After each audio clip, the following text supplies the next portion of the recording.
Som un país de lluites, amb un teixit associatiu de base, popular, únic i amb un tarannà tossut i perseverant, que ens impedeix cedir ni un pas davant d'aquells que ataquen les nostres veïnes, companyes i amigues.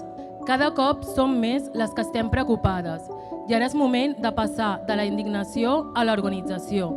I ho farem des d'un nou front, recuperant l'esport com a espai comunitari i de transformació social. Perquè l'esport és una part molt important de la nostra socialització i els discursos reaccionaris l'utilitzen per potenciar l'individualisme, l'egoisme i el culte a un jo superficial. Per això cal disputar també aquest espai i recuperar el caràcter popular de l'esport, perquè en les curses antiracistes com en la lluita és tan important el destí com el trajecte. Perquè mentre ells només sembren l'odi i el rancor, nosaltres, des de les entitats darrere de cada cursa, treballem incansablement al carrer, colze a colze, amb les veïnes per reteixir l'entramat comunitari als pobles i ciutats. La nostra existència és resistència.